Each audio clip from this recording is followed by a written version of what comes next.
I'm the best ever. I'm the most brutal and vicious and most ruthless champion there's ever been. There's no one can stop me.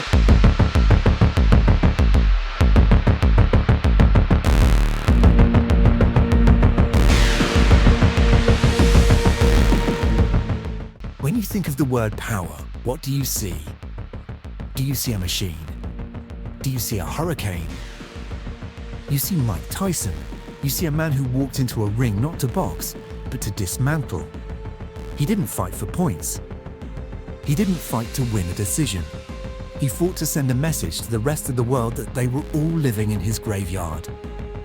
Today, we aren't just looking at fights. We're looking at destruction. We're looking at 13 moments where time stopped. 13 moments where the sport of boxing became a tragedy for everyone standing across from Iron Mike. This is the anatomy of a monster. This is the best of Mike Tyson, no doubt. Chapter 1. Every legend has a beginning. Tyson's beginning. It was an end for everyone else. Take Robert Calais. His 10th professional fight. Calais thought he had a chance. He had the height. He had the reach. And in the blink of an eye, thud. Tyson didn't box Calais. He hunted him. He measured the distance like a carpenter, and then he delivered a left hook that didn't just knock a man out, it turned his lights out before his back even hit the canvas. That was the formula. Measured movement. The feint. The duck. The explosion. Tyson wasn't fighting the man in front of him. He was fighting the fear he had planted in their minds days before the bell rang.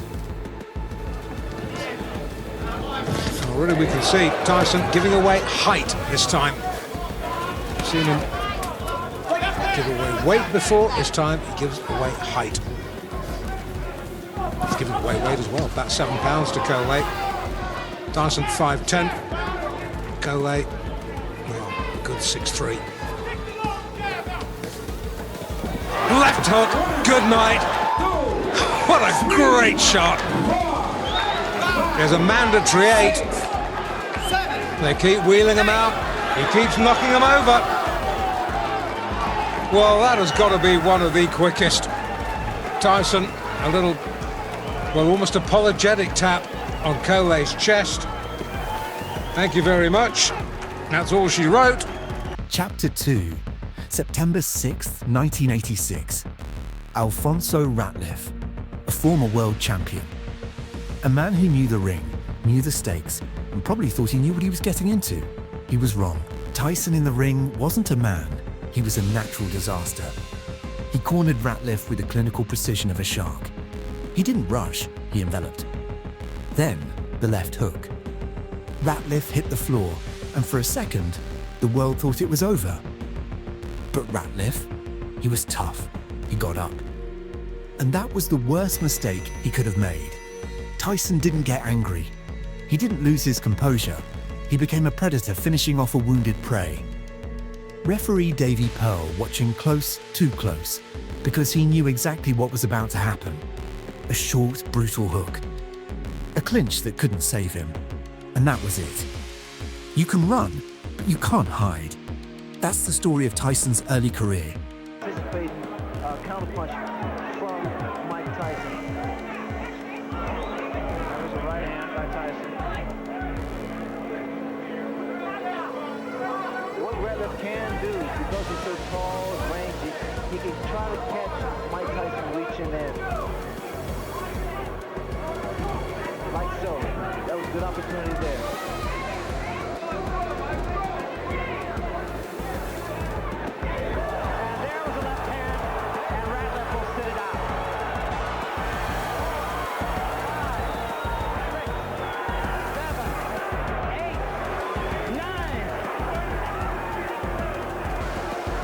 It looked like a short left hook. It was a classic punch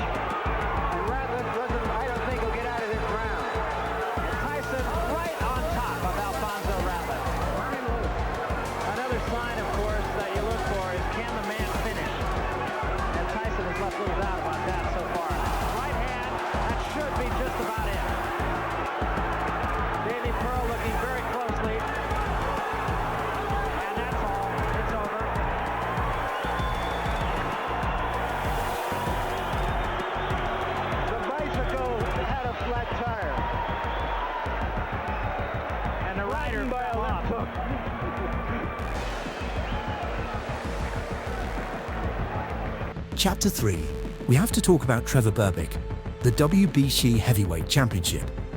20 years old. This wasn't just a fight, it was a coronation. Berbick was the champion. He had the belt. He had the experience. But against Tyson, he was just a man trying to survive. Tyson walked through that jab like it was paper. Every time Trevor threw, Mike slipped underneath, loading the left and right like a cannon. Then, the final sequence. The body shot, the hook to the forehead. Have you ever seen a man walk like he was drunk on a roller coaster? That was Berbick. His equilibrium shattered. His legs betrayed him. He tried to get up, once, twice, 3 times, but his body knew the truth, even if his brain didn't. The crown had passed to a youngster. Caution to the win. He's in total command in this fight right now. We're only in round 2, and the heavyweight champ already reeling is Trevor Berbick. You know, Mike Tyson gets fined $5,000 for wearing black trunks. He is the challenger here tonight, believe it or not. He looks like the champion right now, and it may not be too long before he wears that belt. Wild on the break, and Mills Lane warns Trevor about it. Trevor trying to do all he can, but what he's not doing is holding off Mike with the left. And you see the light left hook by Mike in the right hand. Mike knows he can hurt him.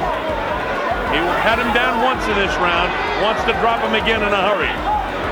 Usually what Tyson does is take that little dip, come with the uppercut, and really bang to the body, underneath the heart, or crush the right side of the rib cage.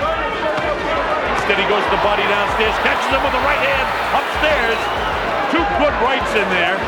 Caught in a bit of a camera switch there, and another right hand landed. See Mike just clawing, he's trying to line up that right hand, and he'll be right behind it with a left hook. Mike doesn't throw just one punch. When he gets a guy in real trouble, he usually knows how to finish. Look at these shots. All landing to the head of Trevor Berbick. It's just a matter of time before Mike gets the clean shot. Berbick hanging on like Mitch Green did. Bone crusher Smith. Straight jab by Mike Tyson.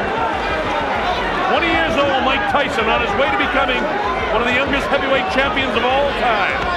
Bangs the body. Wow, with that uppercut is Tyson. Catches him with a right left hook, and he goes down. He goes down. He should be able to get up from this. His legs may be shut. They are. As Trevor Berbick falls back into the rope. I don't know if he's going to be able to continue. He's got the heart, but his body won't let him do what his mind wants to. And he's counted out. It'll be scored as a knockout. Mills Lane counted him out to 10. It's all over. We've got a brand new heavyweight champion of the world. Chapter 4, Larry Holmes. The legend. The man who had been the king for years. But he was past his prime. And Tyson? Tyson was the middle of a storm. Holmes tried. He fought. He used his experience. But he was fighting a tidal wave. In the 4th round, Tyson hit him with a right hand that felt like it came from another dimension. Holmes went down. He got back up. He went down again. The final right hand. The one that dropped Holmes like a sack of potatoes. It wasn't just a knockout. It was the end of an era.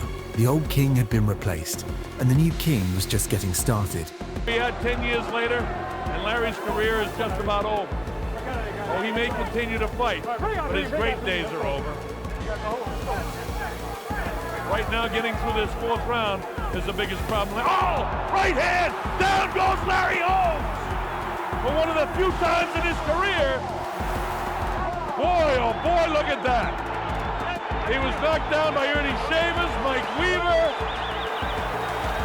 Ronaldo Snipes had him out with a heavier shot than that. But right now, Mike Tyson is in charge. He's the boss, and Larry's down for the 2nd time. There's no free knockdown rule, but Larry's in a heap of trouble here. His legs aren't there. He'll take the standing 8 count.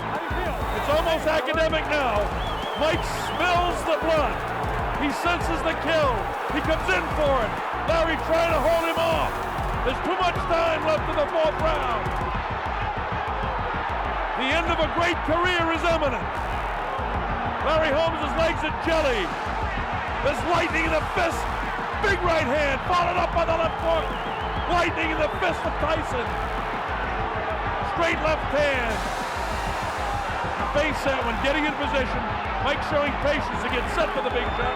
Right hand hurt Larry again. He's back on his heels. Left hand. Larry's going to get hurt.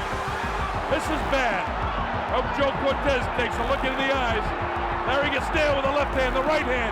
Digs to the body. Goes to throw right hand. Gets clipped with a big right hand. He won't get up from this one. It's all over.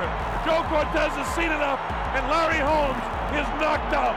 He doesn't count him out, but he's out. Chapter 5. Write that down. 91 seconds. Michael Spinks was a lineal heavyweight champion, a Hall of Famer, a man who had never lost. The hype for this fight was the biggest thing in sports. And then the bell rang. Tyson mauled him. He didn't fight Spinks, he chased him. Spinks was backing away, his eyes wide, looking for an exit that didn't exist. Tyson landed a body blow, a thud that you could hear in the nosebleed seats. Spinks went down. When he got up, Tyson didn't let him breathe. He didn't let him think. He finished him with a right hand that slammed Spinks onto his back like a puppet whose strings had been cut. Tyson stood over him, gladiator style. He didn't need to say a word. The wreckage said it all. Now watch Tyson jump right into his chest.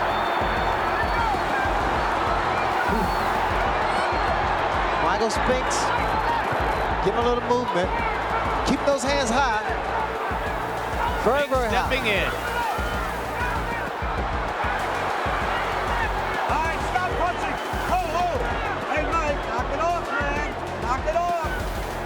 Cappuccino already warning Mike about the elbows. Various opponents have complained that Tyson rocks them with elbows along the ropes in close. You see the tactics used by Michael Spinks now. He's throwing his jab, but he has to keep those hands extremely high. Watch for the uppercuts too. Tyson landed a left hand in close quarters, and now Cappuccino goes to work again. Tyson not afraid, as we expected, and Spinks ready to mix it up with him. Tyson along the ropes doing damage. Michael Spinks has to keep moving because every shot. Uppercut landed inside, and Spinks went down. It was the left uppercut. I was surprised there was a body shot that put him to the canvas. And that is the first time Michael Spinks has ever been down in a professional fight. And he's down again and in serious trouble. A right hand right on the chin. 6, 7, 8. He's not going to make it. It's all over.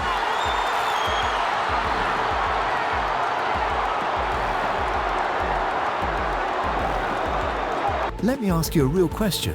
Could anyone have stood in that ring and not felt the weight of that fear? Mike Tyson didn't just beat men. He broke the idea of what a heavyweight could be.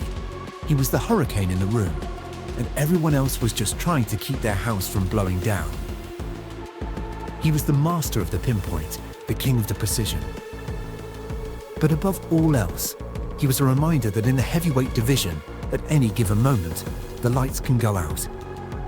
Who do you think was his greatest victim? Was it the clinical destruction of Spinks? The historical significance of Berbick? Or the raw, primal energy of a young Tyson in the early days? Drop a comment below and tell me who you think would have stood the best chance against him. And subscribe. Because if you want more savage moments, more broken spirits, and more history, hit that button. No doubt. No doubt.